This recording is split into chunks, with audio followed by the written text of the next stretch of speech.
Hello students, आज हम लोग देखेंगे न्यू टॉपिक इंटीग्रेशन। इंटीग्रेशन क्या होता है? तो किसी भी फंक्शन का हम लोग इंटीग्रेशन निकालना सीखेंगे। उससे पहले हम लोग इंटीग्रेशन का ग्राफिकल रिप्रेजेंटेशन देखते हैं।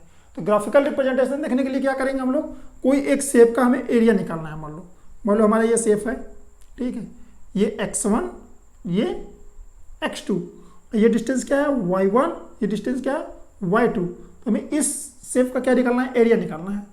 पहले एरिया निकालने के लिए क्या हम करेंगे, दो शेप में डिवाइड करेंगे। एक ये ट्रायंगल बनेगा, इसका एरिया होगा A1, और ये रेक्टेंगल, इसका एरिया A2। तो टोटल एरिया क्या होगा हमारा, ए बराबर क्या होगा A1 plus A2, A1 plus A2। अब A1 क्या होगा, A1 देखो, A1 equal to 1/2 x2 minus x1 into y2 minus y1, y2 minus y1। अब क्या निकालना है हमें, A2 निकालना है। A2 इक्वल टू क्या होगा, x2 minus x1 into y1। इन दोनों एरिया को हम ऐड कर देंगे तो हमें क्या मिल जाएगा, इस टोटल शेप का एरिया।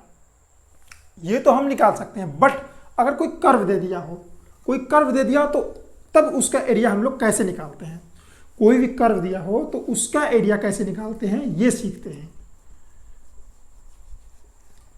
मान लो कोई कर्व दिया हो, मान लो ये कोई शेप दिया हो, ठीक है। अब हमें यहां से पूछ रहा है इसका एरिया निकालो। ये x1, ये x2, इस शेप का एरिया निकालो।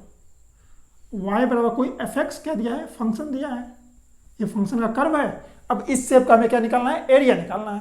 तो अब एरिया निकालने के लिए सपोज हमने ये एक रेक्टेंगल बनाया और ये तो ट्रायंगल बन नहीं रहा है, क्योंकि ट्रायंगल का शेप ऐसे होता है। ये कर्व कैसे गया हुआ है, ये देखो ऐसे गया हुआ है। इसका तो हम लोग एरिया निकालना है इस साइड पे। तो हम लोग क्या करेंगे, इसे एक छोटे छोटे पार्ट में डिवाइड करेंगे। अब क्या करेंगे हम लोग, इसे एक छोटे छोटे पार्ट में डिवाइड करेंगे, छोटा छोटा पार्ट बनाएंगे। जब छोटा छोटा पार्ट बनाएंगे तो ये कर्व सेक्शन छोटा होता जाएगा, स्मॉल होते जाएगा। स्मॉल स्मॉल पार्ट में डिवाइड करेंगे तो हम लोग जब स्मॉल स्मॉल पार्ट में डिवाइड करते हैं तो देखो ये हमारा कर्व सेक्शन क्या हो रहा है, स्मॉल हो रहा है कि नहीं हो रहा है। तो ये डिस्टेंस मान लेते हैं हम लोग डेल्टा एक्स ले लो, डेल्टा एक्स। और ये डिस्टेंस कितना होगा हमारा y, ये डिस्टेंस कितना होगा y। तो इस मान लो कि यहाँ पे हम लोग लिए y1 y2 ऐसे ले लो तो ये y1 हो गया, ठीक है। ये डिस्टेंस बहुत ही स्मॉल डिस्टेंस में, तो ये y1 मान लो इसको y1 और ये y2।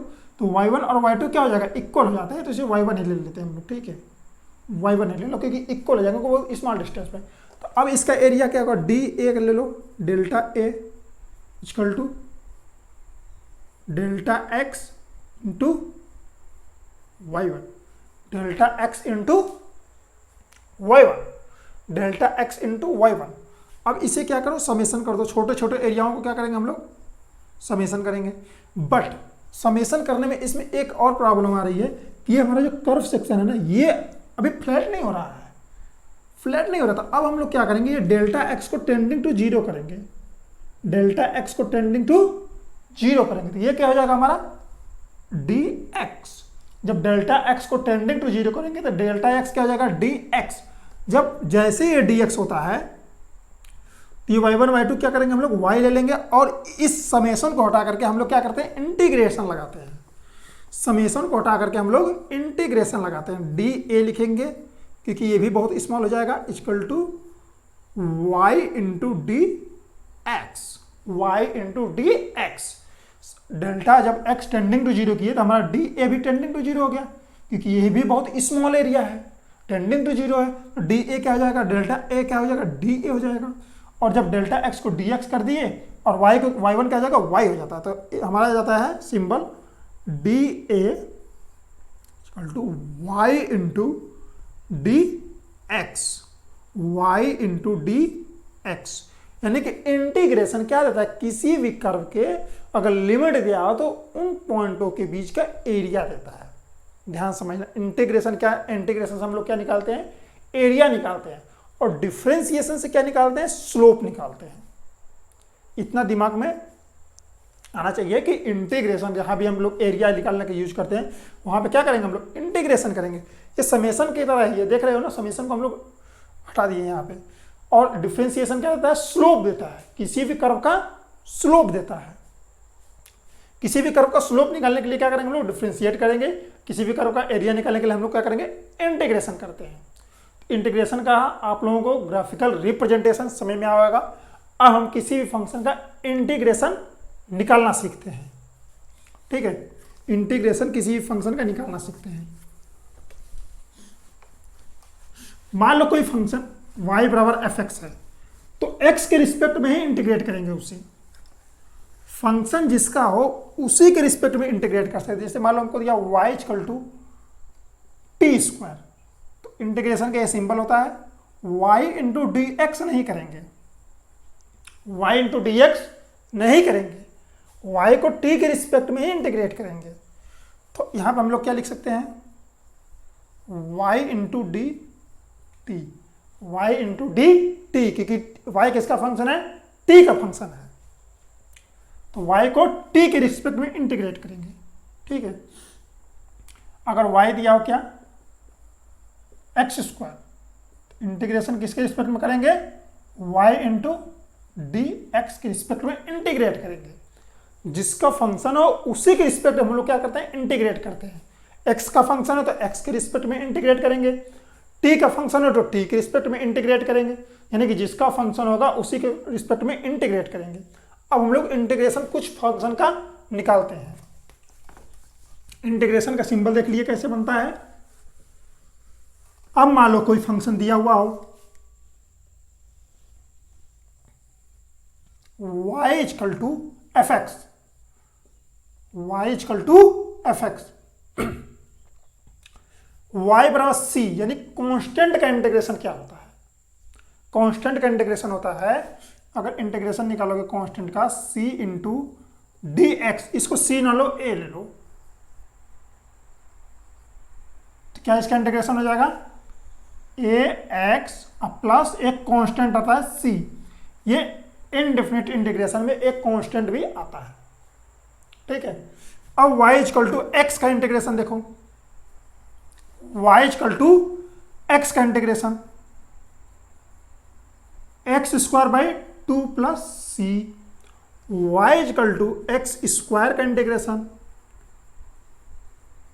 X square into d x, यानी कि x cube by three plus c. अब इस सीक्वेंस से ध्यान से समझो, x का इंटीग्रेशन क्या था, x square by two, x square का integration x cube by three, x power n का इंटीग्रेशन क्या होगा, y बराबर एक्स के पावर 4 का इंटीग्रेशन बताओ, y बराबर एक्स के पावर 4 का इंटीग्रेशन क्या होगा, x के power 5 divided by 5 plus c, x के power 5 divided by 5 plus c. इस सीक्वेंस से हमें एक पता चला कि y इक्वल टू एक्स के पावर n का इंटीग्रेशन क्या होगा, y इक्वल टू एक्स के पावर n का इंटीग्रेशन क्या होगा with respect to x, x के power n plus 1 divided by n plus 1 plus c, n plus 1 plus सी। इसे प्रिंट करो, वो कंसेप्ट समझ में आएगा इस सीक्वेंस को देख करके कैसे आया। ठीक है, अब हम पढ़ेंगे कुछ पार्टिकुलर फंक्शन का इंटीग्रेशन, वो फार्मूला है उसे छाप लेना, ये बहुत ही इंपॉर्टेंट फार्मूला है। ठीक है, अब हम लोग पढ़ेंगे कुछ पार्टिकुलर फंक्शन का इंटीग्रेशन, जैसे sine x, cos x, tan x, log x, e की पावर एक्स। ठीक है, इन फंक्शन का हम लोग देखेंगे इंटीग्रेशन। तो हमने एक्स की पावर एन का इंटीग्रेशन देख लिया। अब y equal to sine x, y equal to sine x, y equal to sine x का इंटीग्रेशन देखेंगे हम लोग, y equal to cos x का इंटीग्रेशन देखेंगे, y equal to tan x का देखेंगे। तो y equal to sine x तो क्या होगा हमारा, sine x into d x, sine x का डिफ्रेंसिएशन था क्या था, कॉस एक्स था, तो इंटीग्रेशन क्या होगा, minus cos x plus c, इसमें माइनस आ जाता है। अब देखो y equal to cos x का इंटीग्रेशन क्या होगा, cos x into d x क्या होगा, साइन एक्स, उसमें था माइनस, इसमें प्लस, प्लस सी।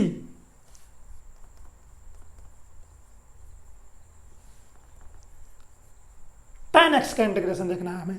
हमें क्या देखेंगे हम लोग, tan x का इंटीग्रेशन देखेंगे। तो tan x का होता है minus l n cos x,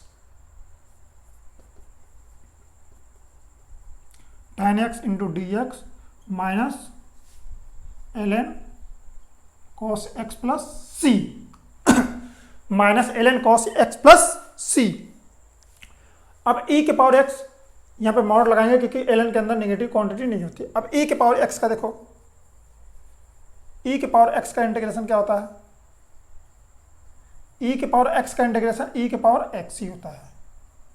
e के पावर x का इंटीग्रेशन e के पावर x होता है, e के पावर x का इंटीग्रेशन e के पावर x होता है। y बराबर log x का इंटीग्रेशन क्या होता है, x ln x minus c minus x plus c. x ln x क्या होता है, x ln x minus x plus c. ये किसका इंटीग्रेशन होता है, ln x का होता है, ln x।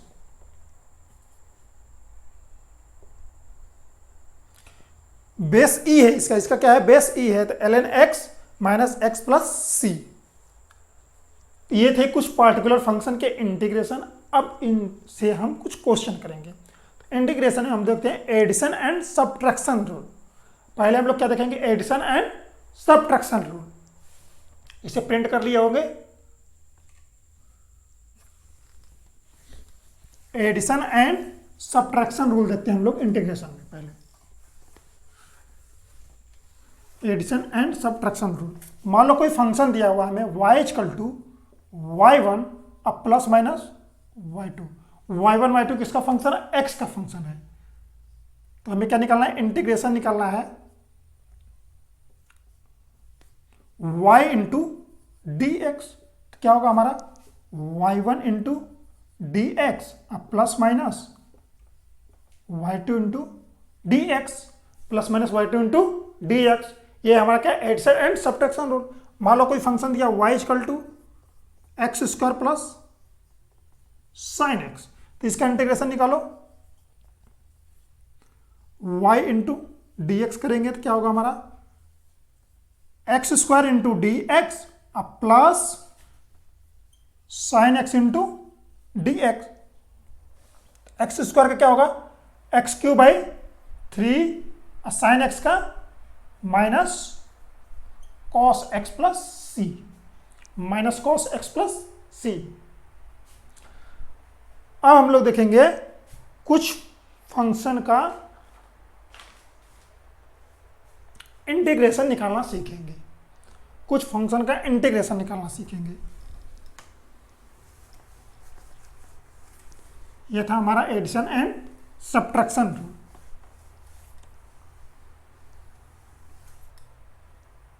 y equal to x cube minus x square plus 1 का integration.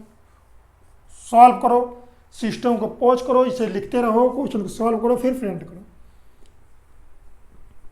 Sign x plus cos x plus e की पावर एक्स का integration y equal to x की पावर 15 माइनस एक्स की power minus 3 plus 4 का integration y equal to sine x plus e की power x plus x square का integration y equal to x power minus 3। इसका integration निकालो। पहले system को pause करो, प्रिंट करो, क्वेश्चन को सॉल्व करो, फिर इसके बाद आगे हम लोग देखते हैं।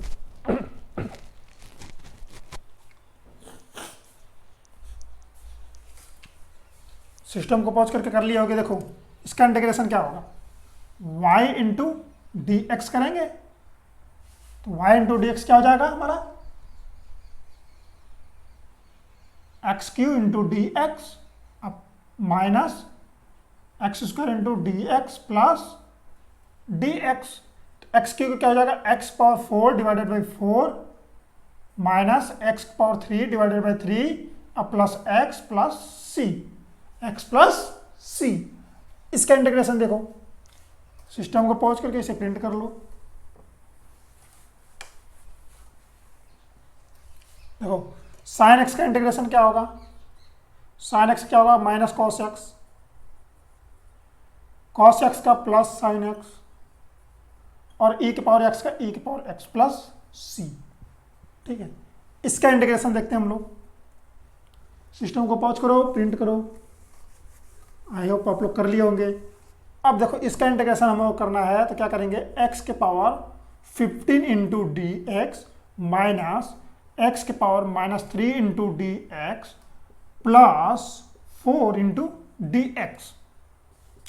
क्या आएगा हमारा, एक्स के power 16 divided by 16, x power 16 divided by 16 minus minus plus x power -4 divided by 4, x power -4 divided by 4 नहीं सॉरी प्लस ऐड करते हैं ना, तो -2 डिवाइडेड बाई 2 डिवाइडेड बाई 2 अब प्लस 4x अब plus c, 4x plus c। अब इसका integration देखो इस वाले का। अब हम लोग देखते हैं साइन एक्स का इंटीग्रेशन क्या होगा, minus cos x minus cos x e के पावर एक्स का ई के पावर एक्स, एक्स स्क्वायर का x power 3/3 plus c, x के पावर -3 का इंटीग्रेशन, एक्स के power -2 divided by 2 minus x power 2 divided by 2 plus c. अब root x का integration निकालो। किसका निकालो, रूट एक्स का integration. y equal to root x का इंटीग्रेशन क्या लिखेंगे, integration i equal to x के पावर 1/2 इंटू डी एक्स। क्या करते हैं, -1 प्लस 1 करते हैं, क्या करते हैं प्लस 1 करते हैं, प्लस 1 करो, एक्स के power 1 plus 1/2 divided by 1 plus 1/2 plus c, 2x के पावर 3/2/3 प्लस सी। अब y इक्वल टू 1/√x का integration, y equal to 1/√x का इंटीग्रेशन, इसका तो कर लिया हम लोग। अब y इक्वल टू 1/√x का इंटीग्रेशन देखेंगे तो ये क्या होगा, इंटीग्रेट करो x के पावर -1/2 इंटू डी एक्स, क्या होगा x के पावर -1/2 प्लस 1 अपान -1/2 प्लस 1 प्लस सी। तो -1/2 क्या हो जाएगा 2 और x की पावर 1/2 प्लस सी, यानी कि 2√x प्लस सी। देखो क्या होगा 2√x प्लस सी, ये क्या है, √1/√x का इंटीग्रेशन। ठीक है, हमने function, different type of function का इंटीग्रेशन निकालना सीखा है। अब इसके बाद इंटीग्रेशन में थोड़ा सा और आ जाता है, उसको हम लोग अगले लेक्चर में करेंगे। ठीक है, उसे हम अगले लेक्चर में पढ़ेंगे।